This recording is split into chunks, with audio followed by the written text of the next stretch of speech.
नमस्कार मित्रांनो, किसान टेक्निक्स या यूट्यूब चॅनलमध्ये आपले सर्वांचे पुन्हा एकदा स्वागत. या व्हिडिओमध्ये आपण एक घरगुती टॉनिक बघणार आहोत. हे जे टॉनिक आहे हे इतर टॉनिकपेक्षा जबरदस्त असणार आहे, खूप पॉवरफुल असणार आहे. याच्या वापराने आपले जे काही पिके आहे याची वाढीला चालना मिळणार आहे, ग्रोथ मिळणार आहे. तसेच काळोखी, चकाकी आणि क्वालिटीमध्ये मोठ्या प्रमाणात आपल्याला सुधारणा या टॉनिकच्या वापराने बघायला मिळेल. काय आहे हे नेमकं टॉनिक, चला तर बघूया. अशा प्रकारचं जे टॉनिक आहे हे पूर्ण यूट्यूबवर सुद्धा आपल्याला बघायला मिळणार नाही आणि याची जे रिझल्ट आहे हे खूप सुंदर आहे. मी स्वतः हे वापरून बघितले आहे. हे जे टॉनिक आहे हे भाजीपाला पिकाची वाढ आपल्याला लवकर करायची असेल तर वापरू शकता, फळांची फुगवण करायची असेल तर वापरू शकता, तसेच क्वालिटी चकाकीमध्ये जरी वाढ करायची असेल तरी वापरू शकतात. याची वापरायच्या वेगवेगळ्या टेक्निक्स आहे, मिक्स कसं करायचं याविषयी देखील एक प्रक्रिया आहे. हे जे टॉनिक आहे हे 3 पदार्थापासून बनवलेले आहे. त्यातील 2 जे पदार्थ आहे हे घरगुती आहे. एक पदार्थ घरगुती आहे, एक आपल्याला 2 पदार्थ विकत आणायचे आहे. याची कॉस्टिंग देखील कमी आहे, परंतु जे काही इतर आपल्याला दुकानात किंवा मार्केटमध्ये टॉनिक मिळतात या टॉनिकपेक्षा या टॉनिकचा रिझल्ट एकदम जबरदस्त आहे. हे जे 3 पदार्थ आहे याची मिक्स करण्याची प्रक्रिया थोडीशी वेगळी आहे. जर काही चुकलं तर हे जे टॉनिक आहे हे फाटतं आणि हा व्हिडिओ आपल्याला पूर्ण बघायचा आहे. आपल्याला जर फळ पिकांच्या वाढीसाठी किंवा भाज्यांच्या वाढीसाठी टॉनिक वापरायचं असेल तर याची वेगळी प्रक्रिया आहे आणि आपल्याला फुगवणीसाठी, फळांच्या फुगवणीसाठी हे टॉनिक वापरायचं असेल तर यासाठी देखील आपण एक वेगळा पदार्थ यामध्ये घेणार आहोत. हे जे टॉनिक आहे हे कधी वापरायचं, कसे मिसळायचे, कोणत्या वेळी फवारायचं आपल्या पिकावर याची देखील एक पद्धत आहे. संपूर्ण डिटेल माहिती आपण या व्हिडिओमध्ये बघणार आहोत. व्हिडिओ पूर्ण बघा. चॅनलवर नवीन असाल तर चॅनलला सबस्क्राईब आणि व्हिडिओला लाईक करायला विसरू नका. तर मित्रांनो, हे जे टॉनिक आहे हे बनवण्यासाठी आपण पहिला जो पदार्थ वापरणार आहोत तो म्हणजे दूध. दूध आपण हे टॉनिक बनवण्यासाठी पहिल्यांदा वापरणार आहोत. त्यानंतर वापरणार आहोत आपलं NPK येतं मार्केटमध्ये, त्यामध्ये 19-19-19 दुसरा पदार्थ आपण यामध्ये वापरणार आहोत. आणि तिसरा पदार्थ जो वापरायचा आहे मित्रांनो तो आहे देशी दारू. आपण स्क्रीनवर बघू शकता, देशी दारू मार्केटमध्ये मिळते. ही देशी दारू हे टॉनिक बनवण्यासाठी आपण वापरणार आहोत. हे जे 3 पदार्थ आहे याची मिक्स करण्याची पद्धत आहे. जर मिक्स करताना चुकले तर हे पूर्णपणे फाटते आणि मिक्स झाल्यानंतर देखील याचं वापरायचं एक वेळ आहे. ठराविक वेळेआधीच आपल्याला झाडावर फवारायचं आहे. जर काही वेळ जर निघून गेली तर याचे देखील आपल्याला परिणाम बघायला मिळतात. जे दूध आहे हे फुटतं आणि साईडला होतं. त्यामुळे हे टॉनिक मिक्स केल्यानंतर आपल्याला 15 मिनिटाच्या आत जो पंप आहे भरलेला तो आपल्या पिकावर फवारायचा आहे. याचे फायदे काय होणार आहे आपण पुढे बघणारच आहोत. हे जे टॉनिक आपण बनवणार आहोत याची मिक्स करायची जर पद्धत चुकली तर यामध्ये जे दूध आहे हा दुधाचा पदार्थ आहे तो फाटतो, पाण्यापासून वेगळा होतो, त्याच्या ठिसऱ्या आपल्याला बघायला मिळतात. याचा रिझल्ट आपल्याला कमी मिळतो. योग्य क्रमवारात जर आपण मिक्स केले तर दूध फाटत नाही. हे जे टॉनिक आहे हे तिन्ही पदार्थ एकदम व्यवस्थित मिक्स होतात आणि आपण हे पिकावर फवारल्यानंतर आपल्याला दुसऱ्या दिवसापासूनच रिझल्ट जो आहे तो बघायला मिळतो.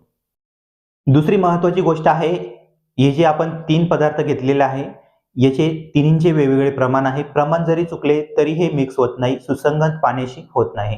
तर संपूर्ण डिटेल माहिती आपण पुढे बघणार आहोत. त्यापूर्वी आपण या टॉनिकचे फायदे नेमके काय होतात, वाढीच्या अवस्थेमध्ये आपण हे कसं फवारायचं आणि फळ फुगवणीच्या अवस्थेमध्ये आपण हे कसे फवारायचे. त्याचबरोबर आपण फुटव्याच्या अवस्थेमध्ये, एखाद्या पिकाचा फुटव्याची स्टेज असेल तर फुटव्याच्या अवस्थेमध्ये देखील हे टॉनिक आपण फवारू शकता.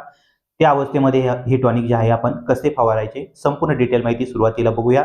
त्यानंतर बघूया हे मिक्स कसे करायचे, याचे प्रमाण किती घ्यायचं आणि कोणत्या वेळेला फवारायचं.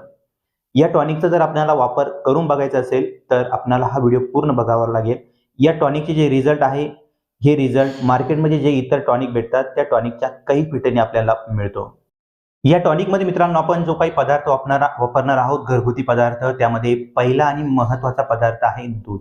दूध आपल्याला जर गावठी गाईचे मिळाले तर अतिउत्तम, नसेल तर आपण इतर जर्सी गाईचे देखील वापरू शकतात, चांगले रिझल्ट मिळतात. दुधामध्ये मित्रांनो आपणा सर्वांना माहीतच आहे 3 ते 3.5% प्रोटीन असतात. प्रोटीन हा एक ऊर्जेचा स्रोत आहे, त्यामुळे झाडाला एक ऊर्जा या दुधाच्या वापराने मिळते. प्रोटीनची पूर्तता झाडामध्ये होते. आपलं जे पीक आहे ज्या अवस्थेत असेल त्या अवस्थेमध्ये त्या पिकाला चालना मिळते. जसं की आपलं पीक जर वाढीच्या अवस्थेत असेल तर वाढ होण्यास मदत मिळते. आपले पीक जर फळाच्या स्टेजमध्ये असेल तर फळाची साईज होण्यास, फुलाच्या स्टेजमध्ये असेल तर फुले वाढण्यास आपल्याला मदत होते. कारण की प्रोटीनमुळे झाडाला शक्ती मिळते आणि शक्ती मिळाल्यामुळे जे काही इतर कार्य आहे जसं की फुगवणीच्या स्टेजमध्ये फळाची फुगवण होते, वाढीच्या स्टेजमध्ये चांगल्या प्रकारे वाढ होते. जर फ्लॉवरिंग असेल तर फ्लॉवरिंग मोठ्या प्रमाणात येते. दुधामध्ये दुसरा महत्त्वाचा घटक असतो, तो पिकासाठी आवश्यक असतो, तो म्हणजे कॅल्शियम. आपल्याला माहीतच आहे कॅल्शियमचं पिकामध्ये किती महत्त्व आहे. कॅल्शियमची कमतरता जर झाली तर आपले पीक आहे ते वेगवेगळ्या बुरशीजन्य रोगांना बळी पडते. कॅल्शियम हे बदलत्या वातावरणामुळे झाडामध्ये, पिकांमध्ये प्रतिकारशक्ती देखील वाढवण्याचं काम करतं. त्यामुळे दुधामध्ये कॅल्शियमचं प्रमाण देखील बऱ्यापैकी आपल्याला मिळतं. या व्यतिरिक्त मित्रांनो, दुधामध्ये वेगवेगळे व्हिटॅमिन्स असतात, जसं की व्हिटॅमिन्स B12, व्हिटॅमिन D वगैरे. हे सर्व व्हिटॅमिन्स दुधामध्ये असतात. झाडाला या व्हिटॅमिन्सची देखील पूर्तता होते. त्याचबरोबर मित्रांनो, दुधामध्ये मॅग्नेशियम आणि झिंकचे सुद्धा प्रमाण असते. मायक्रोन्यूट्रियनचे देखील काही प्रमाण असते. त्यामुळे एक नैसर्गिकरित्या झाडाला मायक्रोन्यूट्रियन उपलब्ध होते. मायक्रोन्यूट्रियनमध्ये मुख्य जे 2 घटक आहेत, त्यामध्ये झिंक आणि मॅग्नेशियम दुधामधून आपल्याला मिळते. तसेच P आणि K म्हणजे फॉस्फरस आणि पोटॅशचे देखील काही प्रमाणात दुधामध्ये प्रमाण सापडले आहे. त्यामध्ये मित्रांनो, फॉस्फरस आणि पोटॅश देखील नॅचरली आपल्या झाडांना मिळतात.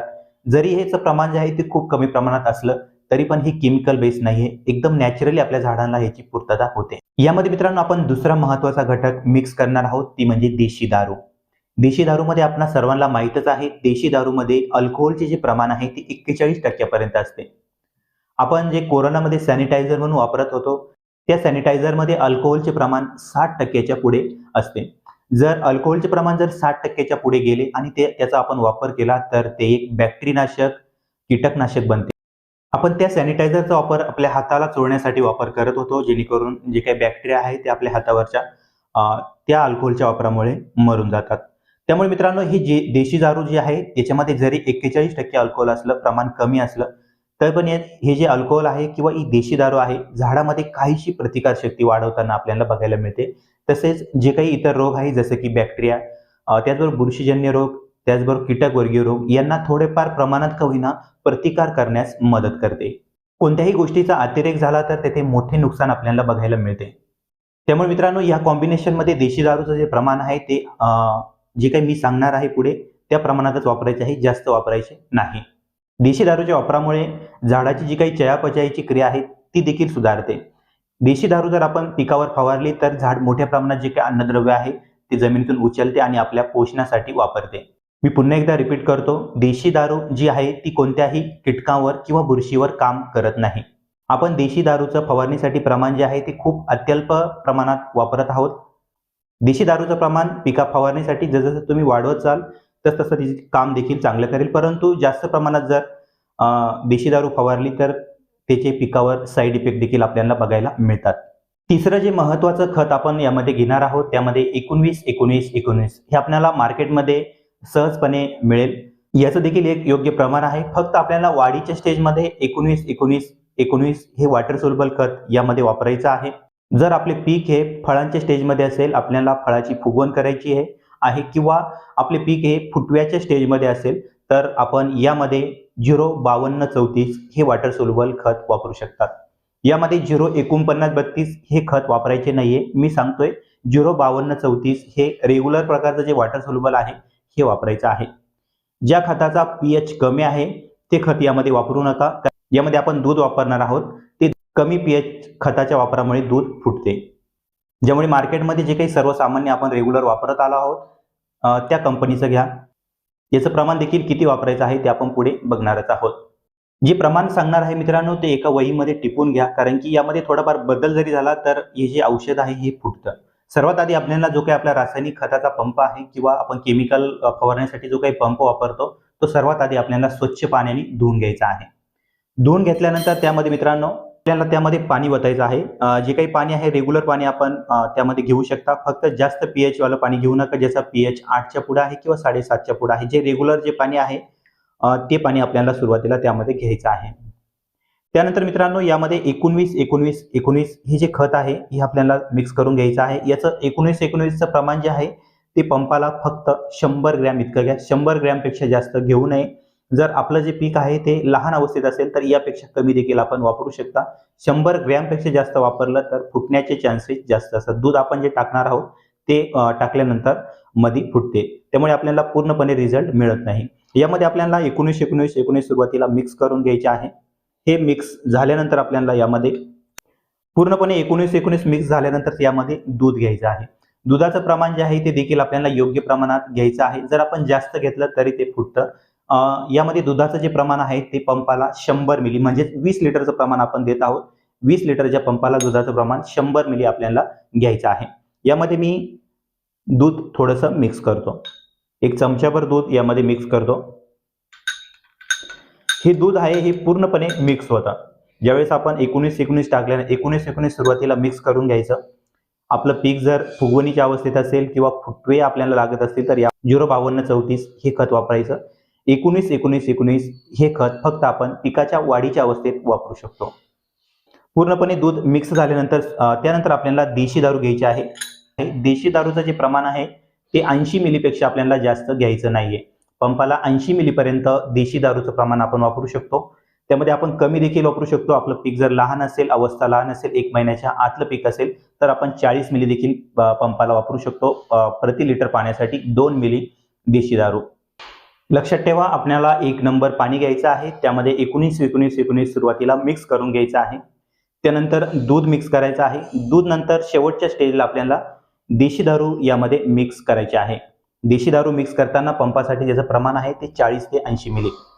आपल्याला जास्त प्रमाणात वापरायचे असेल तर आपण 80 मिली वापरू शकतात. 80 मिलीपेक्षा जास्त आपल्याला वापरायचं नाहीये आणि 40 मिली कमीत कमी प्रमाणात आपण प्रति लिटर पाण्यासाठी 2 मिली या प्रमाणात आपण वापरू शकतात. आता यामध्ये आपण देशी दारू मिक्स करूया.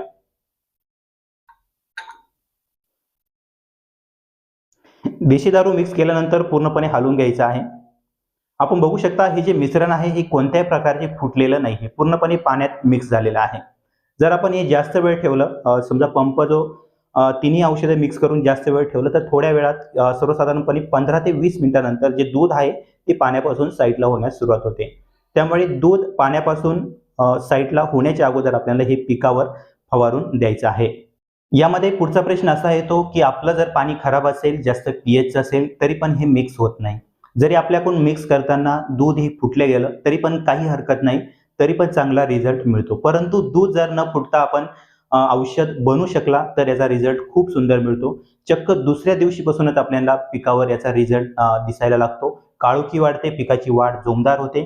जर आपण फुगवणीच्या स्टेजमध्ये किंवा झाडाच्या फुटव्याच्या स्टेजमध्ये वापरत असाल त्यावेळी देखील याचा रिझल्ट आहे चांगला दिसतो. फुटवे देखील आपल्याला मोठ्या प्रमाणात निघताना दिसतात. जोमदार वाढ देखील याच्या वापराने आपल्याला पिकाची बघायला मिळते. यामध्ये मित्रांनो कोणतंही कीटकनाशक किंवा बुरशीनाशक आपल्याला वापरायचं नाहीये. हे 3च पदार्थ आहेत जे एकत्र करून आपण झाडावर फवारू शकता. जर आपले पीक एखाद्या रोगाला बळी पडलेले असेल, आपल्या पिकावर बुरशीजन्य रोग असतील किंवा इतर कीटकवर्गीय रोग असेल तर त्यासाठी आपण इतर स्प्रे फवारून घ्या. पूर्णपणे पीक रोगमुक्त झाल्यानंतर हा स्प्रे द्या.